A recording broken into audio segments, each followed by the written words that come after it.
السلام علیکم ورحمۃ اللہ وبرکاتہ۔ الحمد للہ نحمده ونستعینه ونستغفره ونؤمن به ونتوکل علیہ ونعوذ باللہ من شرور انفسنا ومن سیئات اعمالنا من يهده الله فلا مضل له ومن يضلله فلا هادي له ونشهد أن لا إله إلا الله وحده لا شريك له ونشهد أن سيدنا ونبينا ومولانا محمدا عبده ورسوله أما بعد قال النبي صلى الله عليه وسلم لا تدخل الملائكة بيتا فيه كلب ولا تصاوير وقال النبي صلى الله عليه وسلم إن أشد الناس عذابا يوم القيامة المصورون أو كما قال عليه الصلاة والسلام۔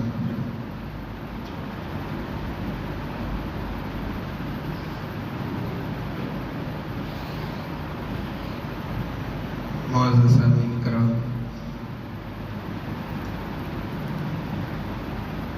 یہ زمانہ آخرت سے غفلت، فحش و فجور اور گناہوں کے پھیلنے کا زمانہ ہے۔ ہر طرف بڑی تیزی کے ساتھ میں گناہ کی مختلف شکلیں اپنی مختلف صورتوں کے ساتھ میں پھیل رہے ہیں، اور شکلوں اور صورتوں کے مختلف ہونے کی وجہ سے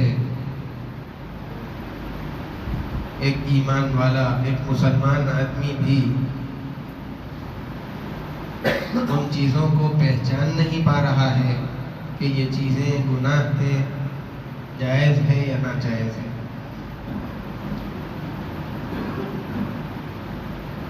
یہ دور ترقی یافتہ ٹیکنالوجی کا اور مشینری کا دور ہے۔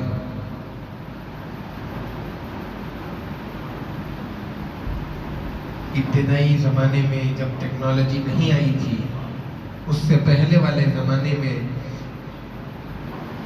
جو کام ہاتھ سے ہوتے تھے، ہاتھ کی کاریگری سے، آج ان کاموں کے انجام دینے کے لیے مختلف طرح کی مشینیں اور مختلف طرح کے آلات تیار کر دیے گئے ہیں، جو ان چیزوں کو پہلے سے زیادہ اچھا اور بہت ہی کم وقت کے اندر تیار کرتے ہیں، اور پھر ان مشینوں سے جو چیزیں تیار ہو رہی ہیں ان کے نام بھی بدل دیے گئے ہیں۔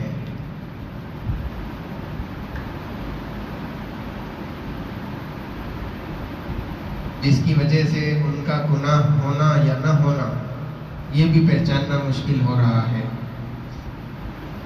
اور اس کی پیشن گوئی علامات قیامت میں اللہ کے رسول صلی اللہ علیہ وسلم نے بیان فرمائی تھی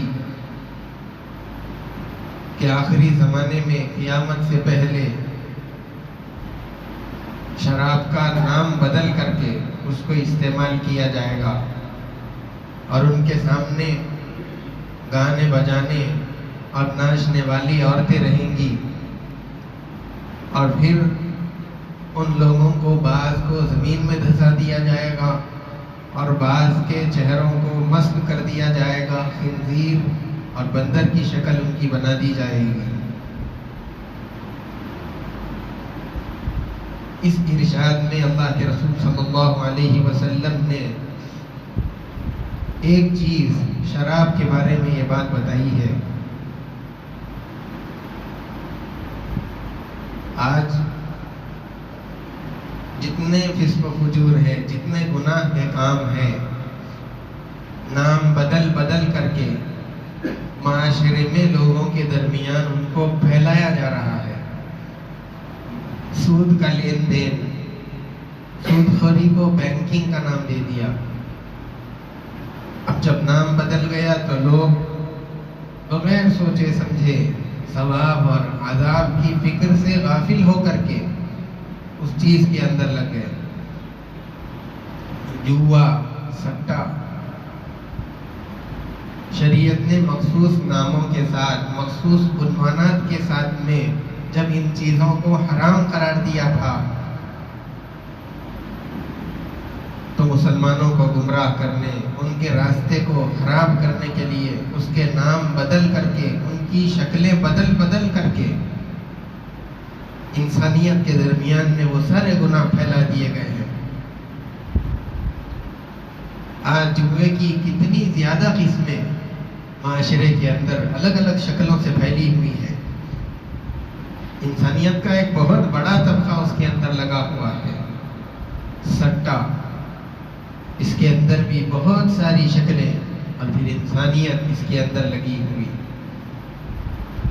ٹھیک اسی طریقے سے آج جس گناہ کے بارے میں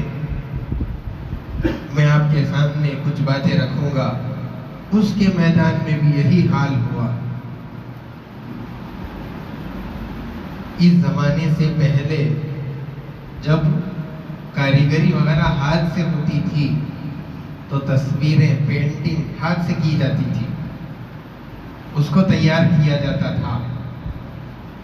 لیکن جب ٹیکنالوجی کا دور آگے چلتا گیا، بڑھتا گیا، تو تصویر کے کھینچنے کی یہ شکل آئی کہ اس کے لیے کیمرہ ایجاد کر دیا گیا. اولاً تو فوٹو کھینچنے کے بعد میں اس کو دھلوانا پڑتا تھا، پھر جب جا کر کے وہ تصویر صاف ہوتی تھی. لیکن اتنا زیادہ زمانہ آگے بڑھتا چلا گیا، اس میں ترقی ہوتی چلی گئی کہ اب وہ سارے مراحل ختم ہو گئے. اس میں سے کوئی چیز کرانے کی ضرورت نہیں ہے، بلکہ آدمی سیدھے سے کیمرے سے فوٹو کھینچ لے، اپنے فون میں ہو یا کسی بھی چیز میں ہو. جب ایک مرتبہ تصویر لے لیتا ہے تو اس کے اندر محفوظ ہو جاتی ہے، اور اس کا نام تصویر سے ہٹا کر کے فوٹوگرافی رکھ دیا، جس کی وجہ سے بہت سارے مسلمان اس گناہ کے اندر ملوث ہے. ہر جگہ پر فوٹو لینے کا شوق نوجوانوں کے اندر. کسی جگہ پر چلے جاؤ فوٹوگرافی کریں گے، شادی میں چلے جاؤ دوستوں کے ساتھ کھڑے رہ کر کے فوٹو لیں گے، کسی نئی جگہ پر پہنچ جاؤ، تفریح کرنے کے لیے کسی جگہ آپ چلے گئے، وہاں پر فوٹو لیں گے. البتہ یہ فوٹو لینے کا جو ایک شوق ہے، فوٹو لینے کی جو وبا ہے انسانوں کے اندر، مسلمانوں میں خاص طور سے جو پھیل رہی ہے، وہ اسی لیے کہ ان لوگوں نے اس کو تصویر سمجھا ہی نہیں ہے. اگر اس کو تصویر سمجھتے، جس کی ممانعت شریعت کے اندر کی گئی ہے، جس پر سخت سے سخت وعیدیں احادیث کے اندر بیان کی گئی ہے، اگر وہ اس چیز کو یہی سمجھتے تو پھر اس سے بھاگنے، اس سے بچنے کی کوشش کرتے. لیکن کیا دیندار، کیا بے دین، کیا دنیا دار اور کیا دین سے تعلق رکھنے والے، ہر کوئی اس گناہ کے اندر ملوث ہے، اور اس کے اندر ہر ایک آ جا رہا ہے. اس سے بچنے کی ضرورت ہے. اس کے اندر فقہا نے آسان طریقے پر اس کو پہچاننے کی دو چیزیں بتائی ہیں. ایک تو ہوتا ہے انسان کا عکس، ریفلیکشن، اور ایک ہوتا ہے تصویر. پہچانیں گے کیسے کہ یہ عکس ہے، یہ تصویر ہے؟ اس کے لیے دو چیزیں بتائی. اگر کسی چیز میں دو چیزیں جمع ہو جاتی ہیں تو وہ عکس ہے، اور اگر دو چیزیں جمع نہیں ہوتی تو وہ تصویر ہے. ایک تو ہے صنعت، کاریگری، انسان کا اس کے بنانے میں عمل دخل ہونا، اور دوسرا ہے اپنے اصل کے تابع ہونا. یعنی جس کی بھی تصویر بنائی جا رہی ہے، جس کا بھی ریفلیکشن ہے، وہ اپنے اصل کے تابع ہے یا نہیں. جیسے مثال کے طور پر اگر کوئی آدمی آئینے کے سامنے کھڑا ہو جائے تو آئینے میں اس کا عکس اس کا ریفلیکشن نظر آتا ہے. اس ریفلیکشن کے اندر اس کے بننے میں آدمی کا عمل دخل نہیں ہے، بلکہ وہ تو خود ہی سے جیسے ہی سامنے کھڑا ہوگا فوراً نظر آنے لگے گا. تو اس میں صنعت نہیں ہے. اور دوسرا، یہ جو ریفلیکشن نظر آ رہا ہے یہ اپنے اصل کے تابع ہے. سامنے جو آدمی کھڑا ہوا ہے، جب تک وہ آئینے کے سامنے کھڑا رہے گا وہ چیز آئینے میں نظر آتی رہے گی. اور جیسے ہی یہ آدمی آئینے کے سامنے سے ہٹ گیا، یہ آدمی اصل ہے، جب یہ ہٹ گیا تو وہ بھی وہاں سے ختم ہو جائے گی. تو جب یہ دو چیزیں ہیں، انسان نے اس کو بنایا نہیں، اور وہ نظر آنے والی چیز انسان جو کہ اصل ہے، اس کے تابع ہے، اس کے ساتھ ہے، جیسے یہ ہٹا وہ بھی ہٹ گئی. تو یہ ہے عکس، یہ تصویر نہیں. اور اگر اس کے ریفلیکشن کے بننے میں انسان کا عمل دخل ہے، جیسے کہ کیمرہ سے فوٹو لیا، کیمرے کو انسان نے بنایا ہے، یا اسی طریقے پر کسی تھیٹر میں پردے پر کوئی چیز روشنی ڈال کر کے دکھلائی جا رہی ہے، تو اس پردے کو اور اس روشنی کو، اور جو روشنی جن چیزوں میں سے، آلات میں سے، مشینری میں سے نکل رہی ہے، ان چیزوں کو انسان نے بنایا ہے. اور پھر جو کچھ پردے پر، جو کچھ کیمرے میں دکھایا جا رہا ہے، جو کچھ اسکرین پر ڈسپلے کیا جا رہا ہے، یہ چیز اپنے اصل کے تابع نہیں ہے. اس لیے کہ جس وقت میں کیمرے کے اندر اس کی تصویر کیپچر کی جا رہی تھی، اسی وقت جب وہ اصل وہاں سے چلے گیا، لیکن آپ کے کیمرے کے اندر اس کی جو شبیہ تھی وہ ابھی بھی موجود ہے. پتہ یہ چلا کہ یہ اصل کے تابع نہیں. تو جو چیز انسان کے بنانے سے بنتی ہے اور جو اپنے اصل کے تابع نہیں رہتی ہے، یہ چیز تصویر ہے. اب ہر چیز کے اندر لے لیجئے، مجسمہ اور پتلا بنایا، یہ بھی حرام. کیمرے کے ذریعے سے تصویر لی، حرام. فون کے ذریعے سے لی، حرام. یہاں تک کہ علماء نے فرمایا ہے کہ جو لائیو ٹیلی کاسٹ کیا جاتا ہے، اس میں بھی ہوتا یہ ہے کہ کیمرہ پہلے ہر لمحہ، ہر ملی سیکنڈ ایک تصویر کھینچتا رہتا ہے، اور پھر اس کو فوراً دوسری طرف پہنچاتا ہے. اور جب ہر ملی سیکنڈ میں ایک فوٹو کھینچی جائے گی اور دوسری طرف ڈسپلے کی جائے گی، تو ایسے لگے گا گویا کہ ایک ویڈیو چل رہا ہے. حقیقتاً میں ویڈیو نہیں ہوتا، بلکہ وہ مسلسل تصویروں کی ایک لڑی ہوتی ہے جو آپ کے سامنے اسکرین پر پلے ہوتی رہتی ہے.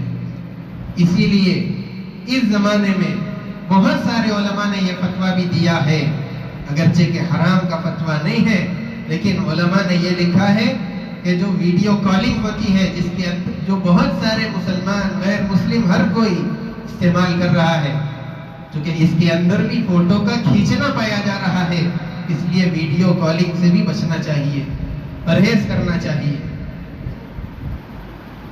اللہ کے رسول صلی اللہ علیہ وسلم کے بے شمار ارشادات تصویر سے متعلق. ایک مرتبہ حضرت اما جان عائشہ رضی اللہ تعالیٰ عنہ، انہوں نے اپنے گھر میں ایک طاق پر ایک پردہ لٹکا رکھا تھا، اس کے اندر تصویریں بنی ہوئی تھی. اللہ کے رسول صلی اللہ علیہ وسلم کسی سفر میں گئے ہوئے تھے. جب آپ واپس تشریف لائے، آپ صلی اللہ علیہ وسلم کی نظر اس پر پڑی تو آپ نے اس پردے کو پھاڑ دیا، اور آپ نے فرمایا کہ تصویر بنانے والا، یہ لوگ جو تصویر بناتے ہیں قیامت کے دن عذاب میں ہوں گے. اور ان کو کہا جائے گا کہ جو تصویر، جو شکل تم نے بنائی ہے، اس کے اندر روح ڈالو. اور جب وہ روح نہیں ڈال سکیں گے تو اس کی وجہ سے ان کو عذاب دیا جائے گا. حضرت عبداللہ ابن عباس رضی اللہ تعالیٰ عنہ ایک مرتبہ بیٹھے ہوئے تھے. ایک آدمی ان کے پاس آیا اور اس نے پوچھا کہ اللہ کے نبی، وہ حضرت ابن عباس رضی اللہ عنہ کے پاس آیا اور اس نے کہا کہ حضرت مجھے یہ بتائیے کہ میرا جو پیشہ ہے تصویر اتار کر کے اس کو فروخت کرنا، اور اس کے ذریعے سے میرا گھر چلتا ہے، میری معاش کا ایک ہی ذریعہ ہے، اس کے علاوہ مجھے کوئی ہنر نہیں آتا کہ جس کے ذریعے سے میں اپنا گھر بار چلا سکوں. ابن عباس رضی اللہ تعالیٰ عنہ نے اس کو قریب بلایا. وہ تھوڑا سا قریب ہوا، آپ نے فرمایا اور قریب آ جاؤ. اس کو اتنا قریب کر لیا کہ اس کے بعد اس کے سر پر حضرت عبداللہ ابن عباس رضی اللہ عنہ نے اپنا ہاتھ رکھا اور اس کے بعد نے فرمایا کہ میں تم کو وہ بات نہ بتاؤں جو اللہ کے رسول صلی اللہ علیہ وسلم نے ہم سے بتلائی تھی. اور پھر آپ نے یہ فرمایا کہ جو تصویر بناتا ہے تو قیامت کے دن اس کو تصویر بنانے کی وجہ سے عذاب دیا جائے گا، اور جتنی تصویریں بنائے گا ہر تصویر کے بدلے میں جہنم میں ایک آدمی، ایک شخص اس کے بدلے میں قائم کر دیا جائے گا، اور وہ جتنی تصویریں ہوں گی اتنی تعداد کے برابر وہ لوگ اس آدمی کو تکلیف پہنچائیں گے اور عذاب دیں گے، ماریں گے، پیٹیں گے. آپ نے اس کے بعد اس سے کہا کہ اگر تجھے اس کے علاوہ کوئی چیز نہیں آتی، اگر تو کسی کو اتار کر کے اپنا گھر بار چلانا چاہتا ہے تو ایسی تصویر اتار جس کے اندر درخت ہو، یا ایسی تصویر اتار جس کے اندر کوئی جاندار چیز کی تصویر نہ رہے. ایسی چیز کی تصویر اتارنے کی اجازت ہے جیسے کہ درخت، پہاڑ، آسمان، ابر، ایسی چیزیں اتار سکتے ہیں. لیکن جن چیزوں کے اندر جان ہے، جو جاندار مخلوق ہے اللہ کی، ایسی چیزوں کی تصویر کا اتارنا جائز نہیں ہے. اگر کسی مکان کے اندر تصویر ہو، اللہ کے رسول صلی اللہ علیہ وسلم نے فرمایا کہ فرشتے لا تدخل الملائکۃ بیتا فیہ کلب ولا تصاویر، جس گھر کے اندر کتا ہو یا تصویریں ہوں ایسے میں فرشتے داخل نہیں ہوتے. یاد رکھنا چاہیے کہ فرشتے سارے کے سارے نہیں، بلکہ جو رحمت اور اللہ کی طرف سے برکت لے کر آنے والے فرشتے ہیں، اور جو انسان کے لیے استغفار اور دعا کرنے والے فرشتے ہیں، ایسے فرشتے اس گھر میں داخل نہیں ہوتے جس کے اندر تصویر ہو یا کتا ہو. ایک مرتبہ حضرت جبرائیل علیہ السلام نے اللہ کے رسول صلی اللہ علیہ وسلم سے آنے کی اجازت مانگی. آپ نے اجازت دی. حضرت جبرائیل علیہ السلام نے فرمایا کہ میں آپ کے گھر میں کیسے آ جاؤں جبکہ آپ کے گھر میں ایک ایسا کپڑا لٹکا ہوا ہے جس کے اندر تصویر اتری ہوئی ہے. ہم فرشتوں کی جماعت ایسے مکان میں نہیں آتے، داخل نہیں ہوتے جس کے اندر تصویر لگی ہوئی ہوتی ہے. تصویر حرام کیوں ہے؟ بہت ساری اس کی وجوہات ہے، لیکن ایک وجہ حضرت ابو ہریرہ رضی اللہ تعالیٰ عنہ کی روایت میں ہے، وہ سنا کر کے اپنی بات ختم کروں. حضرت ابو ہریرہ رضی اللہ تعالیٰ عنہ نے فرمایا، اللہ کے رسول صلی اللہ علیہ وسلم نے ارشاد فرمایا کہ جو آدمی تصویر اتارتا ہے اس کو قیامت کے دن عذاب اس لیے ہوگا کیونکہ وہ اللہ تبارک و تعالیٰ کی ایک خاص صفت تخلیق اور صنعت یعنی بنانا، پیدا کرنا، اس کے اندر اس نے دخل اندازی کرنے کی کوشش کی ہے. تو جو آدمی اللہ کی خاص صفت کے اندر دخل اندازی کرنے کی کوشش کرتا ہے، اور پوری امت کا اس بات پر اجماع ہے کہ تخلیق کرنا، پیدا کرنا، بنانا یہ صرف اللہ کے ساتھ خاص صفت ہے. اس صفت کو کسی مخلوق کے لیے استعمال کرنا جائز نہیں ہے. اب کوئی آدمی فوٹوگرافی کر رہا ہے، فوٹو کھینچ رہا ہے، اس کا مطلب یہ ہے کہ وہ اللہ کی اس صفت میں گھسنے کی، شامل ہونے کی کوشش کر رہا ہے. اسی لیے اپنے آپ کو اس گناہ سے بچانے کی کوشش کرے. بڑے ہوں، چھوٹے ہوں، گھر کی عورتیں، گھر کی بچیاں، ہر ایک کو یہ سبق دے کہ فوٹوگرافی حرام ہے، اپنے آپ کو اس سے بچائے. اللہ تبارک و تعالی ہم تمام کو سارے ہی گناہوں سے بچنے کی توفیق عطا فرمائے. وصلی اللہ وسلم علی سیدنا محمد وعلی آلہ واصحابہ اجمعین. وآخر دعوانا الحمدللہ رب العالمین. جو حضرات سنت نہیں پڑھے سنت پڑھ لی.